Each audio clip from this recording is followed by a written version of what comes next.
Thank you all for joining us today. Today's guest, we have Jessica Hartsfield, and she's going to be speaking about some of her work that she has been very passionate about, and it has a lot to do with uplifting humanity. She's also an author, so she's going to be referencing her book and explaining some of that process of being a writer.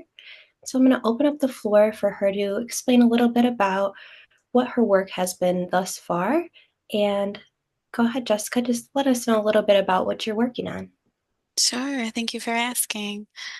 Well, a lot of my work really revolves around understanding rhythm. And I don't mean rhythm in terms of music, even though there is a lot of overlap and correlation with that, but understanding our personal connection to the world. I think, there's a lot of times where we are driven by our upbringing, by where we live, by our culture, by, different ways that we've been impressed upon throughout our life to be a certain way, and don't really take the time to get to know ourselves in the ways that we can use all of the energy around us to manifest a vision of our own. And one of the ways that that's come out for me is to create what I call the essential elements of life. And it really started, I would say, 5 or 6 years ago, where before COVID, it started, where I was trying to think about, what's the best way that I could help someone to really figure out how to manifest fulfillment in their life. And that was something that I have been working on for myself for quite a while before that even. And I'd done a pretty good job, being able to go out and see the world in different ways and study a lot about different cultures, study about interconnection, study about change and how much that really affects us, and how it can throw us off course or keep us on course, depending on, again, how we work with it and move with it. And I decided to really start,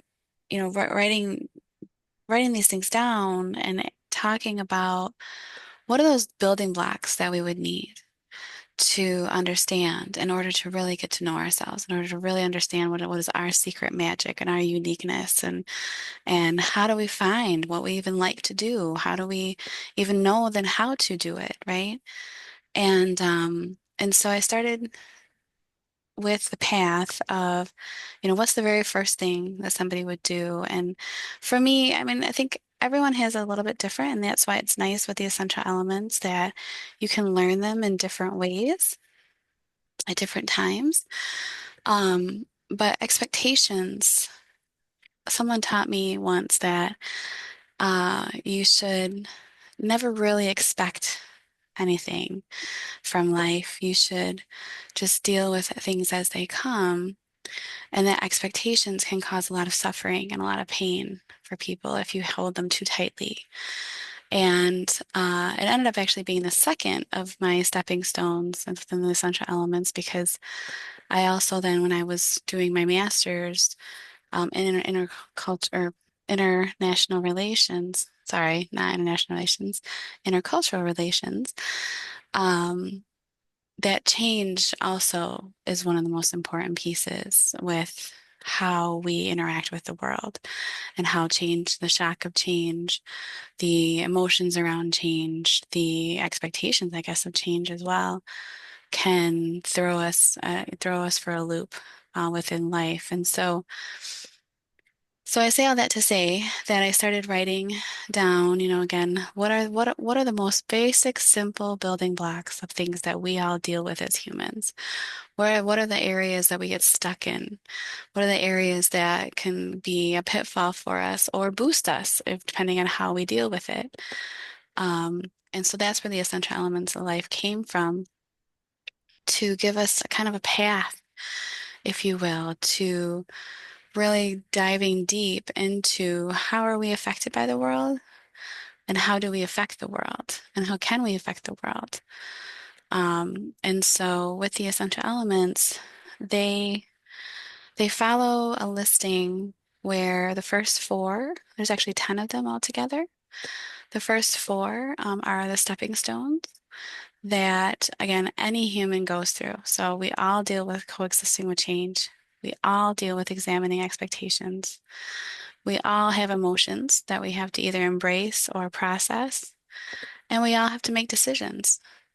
And even by not making a decision, that's still a decision, right? So we have to deliberate and figure out what decisions are best for us, and how do we make them in a way where we don't get overwhelmed by them. And those are the first four that we would go through to learn how to start to manage our rhythm, how to find our rhythm, and what is our natural rhythm, because we all have one. We all have a way of working with it, with the world, of interacting with each other and with nature and with just events that happen in our life.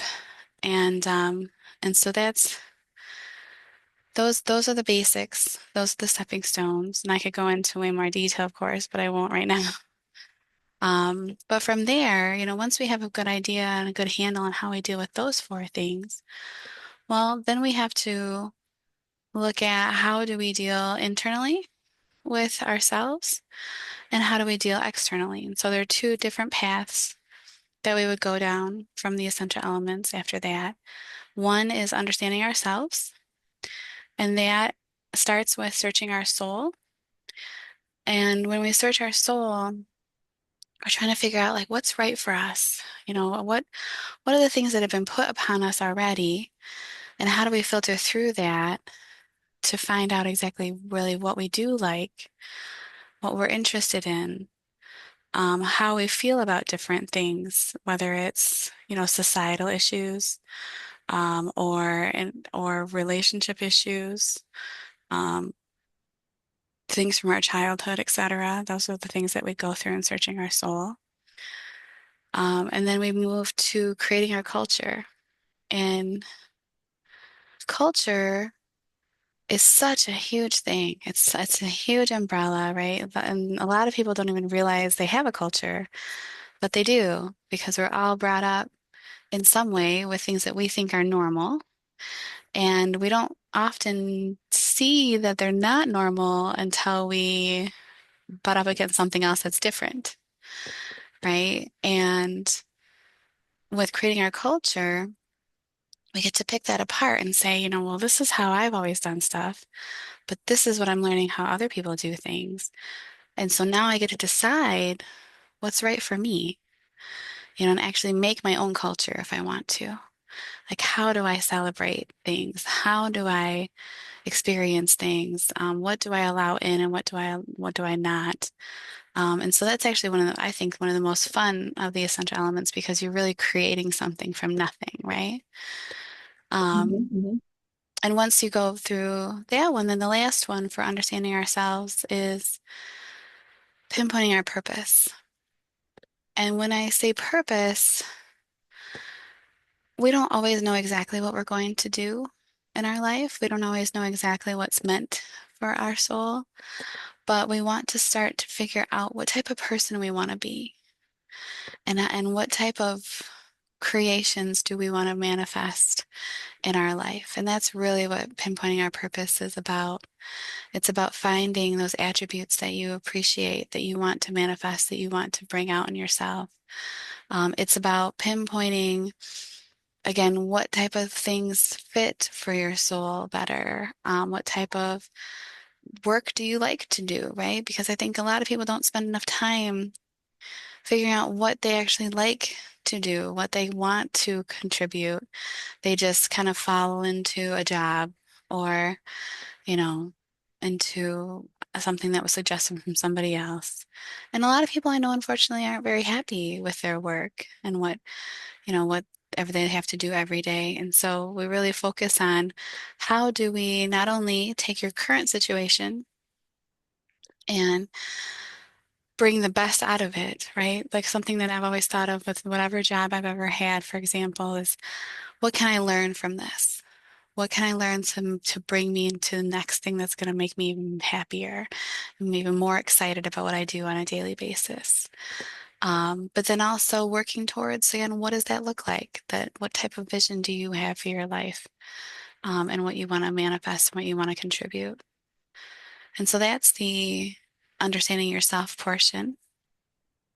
Now, the flip side of that is the exploring our world option or path. And that is when you take your rhythm and you learn how to then manifest rhythm with others. And the first thing you do have to do is you have to take your rhythm and manifest and coexist with one other person, right? We're all looking for a partner, or at least some sort of a companion within our lives to connect with. And understanding unity, that's the first class within that session, that path. And that's what it does. It talks about, how do we take everything we've done on modules 1 through 7 and then duplicate that so that we can learn to have a rhythm with somebody else where things kind of flow copacetically and we can bring together even more community to us. And then we take that and we expand on that by collaborating with community. And in that session, we talk about a lot of group dynamics. We talk about the fact that, when we join a group, what happens? We often, it's kind of like when atoms come together, right? You have the electrons and they start to coexist and work in their own rhythm.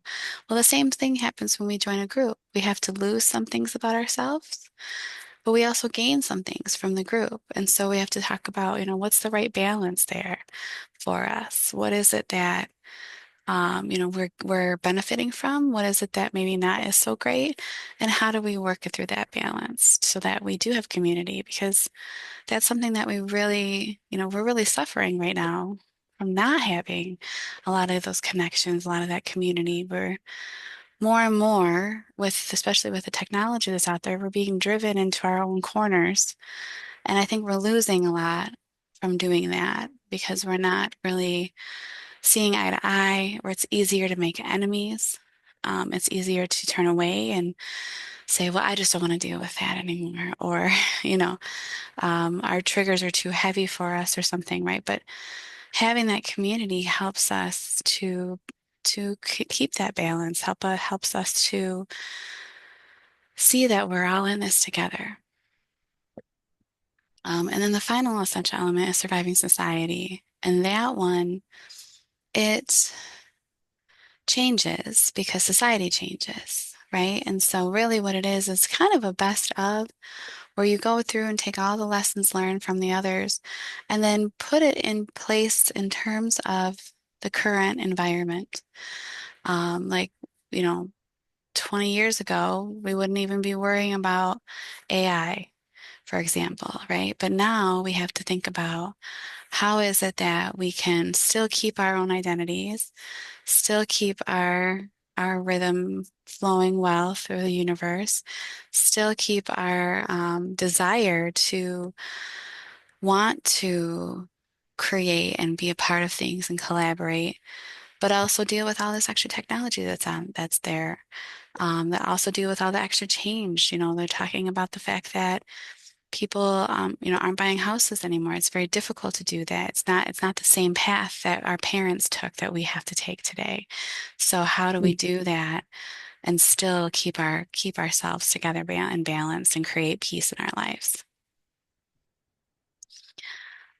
So the that's in a nutshell, I guess, the essential elements that a lot of my work springs from. And really, again, it's all about helping to create peace, find balance, and then manifest our vision that we have for ourselves.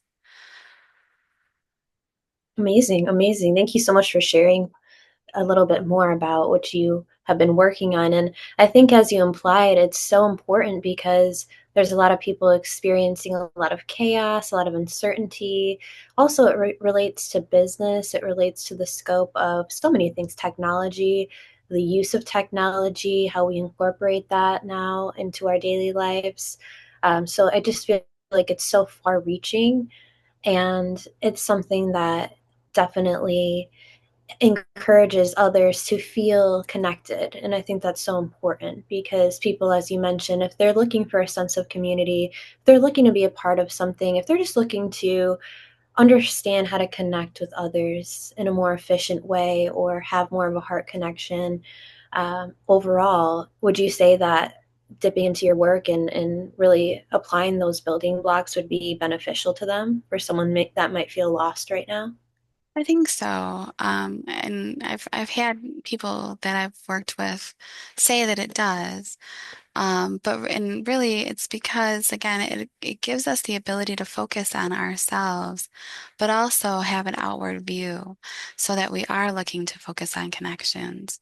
So that we are looking to, create a culture that includes others, that allows us like to again create peace within ourselves and with others to it just gives us the ability to have other things to learn about in life too, like things that we've missed, things that we don't get a chance to often talk about that are interesting to us, right? And it gives us, it kind of expands our mind and helps us with our growth, I guess, in general. Absolutely. And I can definitely sense your passion on these topics. And I just want to know, where does that fire come from? Where does that passion come from? Why has this become such a important part of your life? That's a good question. I think life is just it's full of challenges, and it's getting more and more difficult as we go, at least now. Um, and I think we just need a little bit more love in the world and compassion and belief, right? We're losing those things that when we were growing up, you just more easily believed in that were important. And I think we need to get back to that. And I'm not saying, I mean, I love imagination and I love being creative, but I'm not saying we have to like do pretend anything, but life is so much more fulfilling when we do have these things that we love, that we're excited about, that we're compassionate about, that we want to bring out of ourselves and bring out of our soul. And for me, I just I always think it's just better if we just try to make things just a little bit easier for people because, well, I guess we deserve to be happy. We deserve to have fulfillment. And if I can help someone to find that, it's the best feeling in the world to be fulfilled. So beautiful, so beautiful. And I think that's a big takeaway is, like you said, finding the joy and then following that joy, right? And it's like once you understand how deeply this can affect your own life, it's only makes sense to want to incorporate it and help others and share that sense of fulfillment so that they're able to really be part of something and not feel so isolated in this world that, makes it so easy to feel that way, and it just feeling like they can work on themselves and kind of strengthen themselves, their own skills. It's applicable to their surroundings, to each individualized, personalized experience. That's what I love about your work is that people can really take it and implement it in a variety of ways, whether it be, like we said, business, personal level, just working on yourself if you just want to be a better human being and understand how to make others feel connected. Because I think that's part of the roadblock is how do we build these connections? There's so many things that separate us. We need to start finding avenues to come back together. And I think Right. that sense of unity is really what you're bringing with your work. That's what I'm trying to, and different ways too. The essential elements, they're a little bit more of a a humanistic, individualized sense of doing that work. But even in my organization that I've created with an amazing business partner that we're launching, I'm taking a lot of these ideas and a lot of these tenets and turning them into more tangible facets in that way because some people don't like the touchy-feely stuff as much, right? It takes them a little bit longer to get into that mode. And so I wanted to have different avenues for people to learn these same lessons, to have the same information, but to be able to feel comfortable with it, right? I don't ever want to push somebody in a way that would make them feel overwhelmed because then they're going to run away from the change. And we don't want that. We want them to stay in it and really soak in it if they can. And so, another thing that I've created are the four pillars of success, and that's something that we use to talk about in the business world. And they correlate with some of the essential elements, like focus on connection is the first one, and that really means to in two different ways. One, focus on connection with when whatever initiative you're trying to do, you want to see the bullet points. You want to see how everything connects together so that you don't miss anything, right? But then you also want to focus on connection when it comes to the people that are included in that initiative and make sure that they are being taken care of, that they have the ability to connect, that you're building trust within that group. And that directly correlates to collaborating with community and creating culture, right? And helping people to understand the vision of what they've signed up for and what they're a part of. And then the second one is building natural processes. And again, that's, we often we try to push everything into a technology program, for example, or into something that was already created before without really seeing how is this flow really going to happen? How can we work backwards from what we're trying to deliver and see those natural connections, but then also how it can fall into place in a natural way. Not doing garbage in, garbage out, for example, but putting together something that makes sense for that particular situation. Um, and then the third pillar is to create a culture of care. And again, sometimes people get weird with the word care, but you can also switch out the word care with accountability. You want people's buy-in when you're doing an initiative, when you're trying to create something. You want them to be along for the ride. You want them to be helpful. And that's what it means to create a culture of care so that people don't aren't just throwing stuff over the wall and saying, it's not my job. We want people to be like, no, I believe in this and I'm excited about it and I know my part in it and I'm going to help make it happen. And that's the type of relationship we're trying to foster. And then the fourth pillar is to acknowledge the invisible. So a lot of the things we already talked about, care, trust, connection, being able to make sure that we're looking at what are people interested in? Why are they wanting to be a part of this? Understanding their motivations, understanding how they deal with things like change and how they deal with being a part of a group. Those type of things are all those invisible pieces. And so that's more how I talk about these ideas in the business world so that people again have that more I guess I use the word tangible as the best way I can think about it, but it's taking the intangible and making it tangible and making it more concrete for people so they can focus on that and not have to deal with all of the warm and fuzzy stuff if they don't want to right away. Absolutely. And let us know again what that is called that you're working on. It's the organization is PM Innovate. And it focuses on really getting people ready for all these changes that are happening and helping people to set up good structures and infrastructures around things like project management and technology, and dealing with AI and cybersecurity and such as well. And those are the four pillars of success that each organization would need to understand in order to be able to do that successfully. Great. Thank you so much for clarifying that. And again, the applications are huge, in the business world. And like you said, it's more tangible. It's something that people can take some of the core values or the structure that you've built and really implement that so that people who are working together can collaborate in a smooth fashion and be able to really elevate their ideas to the next level, right? Yeah, exactly, exactly. And that's also why I wrote this book, was another reason because on the flip side of that, some people don't like the technical pieces.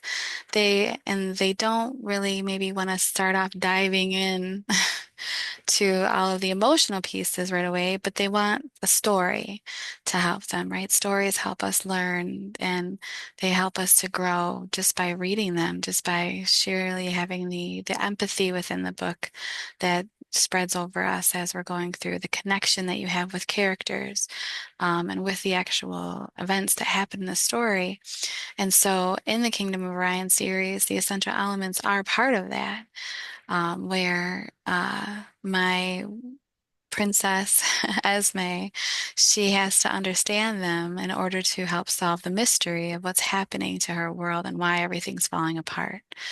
And figure out from her past what the sisters three, her mother and aunts, have done to the world to and why, in order to help to fix it.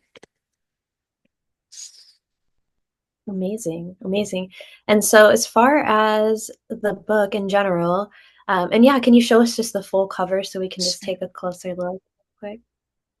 Wow, beautiful. The Kingdom of Orion, Mystery of the Troubles. Yeah. And as far as this book, what inspired you? I know it's a little bit, as you mentioned, correlates to your work, but what really inspired you to become a writer? Can you expand on that a little bit? Yeah. Um, it's a good question. I always thought if I thought of a good idea, well, hold on, let me think about how I say this. I've always been interested in writing. I've written stories on and off throughout, but nothing ever had been finished. I've half finished this and quarter finished that and whatnot. And but I always thought, writing was a wonderful way to be able to get your message across without having to be loud, without having to be super boisterous and energetic, which I'm not always. I'm a little more shy normally, but I have ideas that I would like to share with people. And so I think that's why I found interest in writing. Um, and I always thought, I would like to come up with one good story to share with the world. And this story, actually has some bits of truth to it where I thought about my family. And I have, a mom who and two aunts who are three sisters three, and they have never really gotten along very well for multiple reasons. And we can go into that some other time. Um, but I thought, how amazing would it be if I could be someone that could help unify them and unite them again and bring them together, right? And I thought, well, in real life, it's probably not going to happen, even though I would love to make that happen. But I thought, what would that story look like if I was able to do it, um, in my imagination? And I, thought about it for a while on and off. And then I kind of, honestly, it was a little bit of divine intervention that this story just kind of sprung into my mind, to have, what if the world is falling apart and there was a girl who had found out that she believed her family was a part of the reason that was happening. And then she'd have to go through the mystery of solving, why did it happen and how do I fix it? And that's where the story came from. Wow, wow. And a question I have as well is for those who are aspiring writers, there's probably a lot of challenges that might come up. What advice would you give to someone who's thinking about writing? Sure. Well, I would say to take time, take your time, first of all, right? And to just constantly have a place to keep notes. For me personally, I like to write in notebooks. I'm not as good writing just on the computer. That's why I'm working on book two and trying to do that just on the computer right now, and it's kind of frustrating me. So I'm about to go back to my notebooks.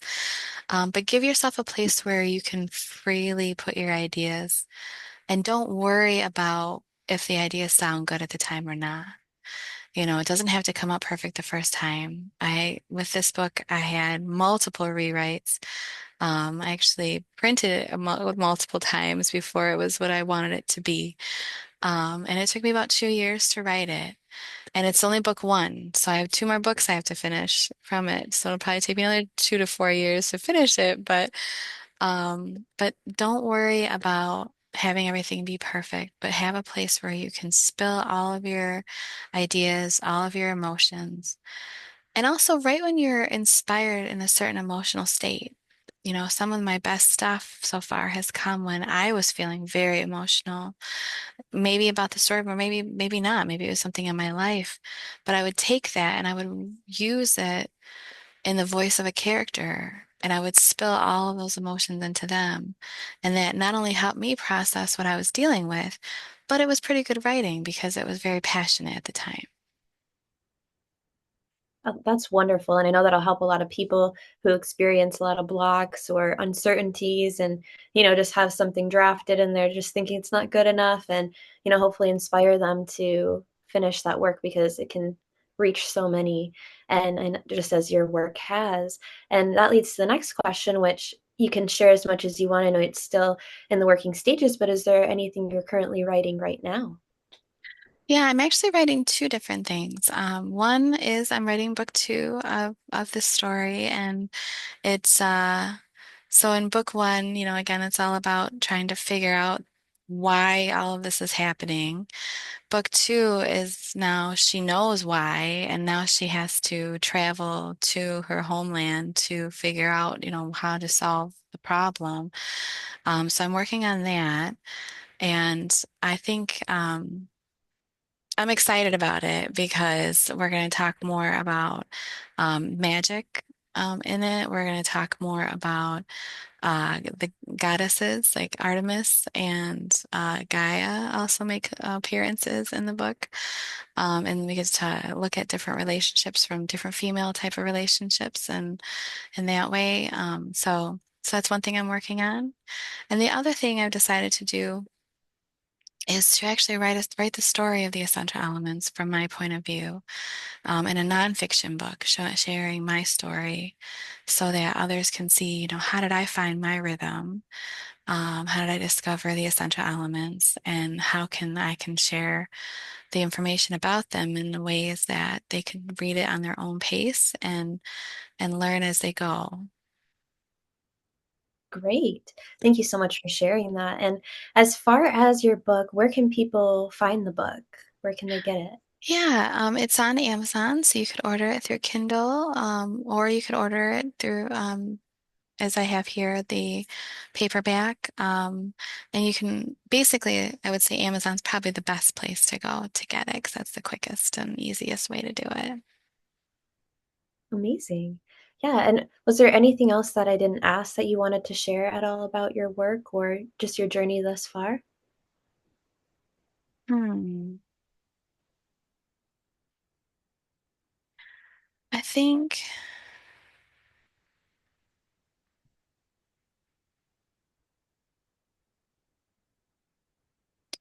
there probably is, but I can't think of it right now because I'm a little tired. So maybe we could do this one more time if I think of some other Absolutely. I'd thing. love to, yeah, I'd love just to ask more questions as your work develops as well. And then what's the best way that people can get in touch with you as far as wanting to co-collaborate or get in touch with you regarding your work, essential elements, and all of your other work? How could they find you? Yeah, well, I do have a website, it's elementsoflife.org that you can use to contact me through. I also have, I'm also on Facebook. as Jessica Hartsfield. And then also you can email me at jessica@mavensourceinternational.com. Perfect. Yeah, I know that a lot of people are going to want to get their hands on the book and implement your work into their life so that they can feel fulfilled. And we just appreciate you, Jessica, so much for all that you're doing to uplift humanity and for sharing your journey. And I can't wait to talk to you more as your work develops and as you write more books, and just such an inspiration. So we really appreciate everything that you're doing to uplift humanity and the world.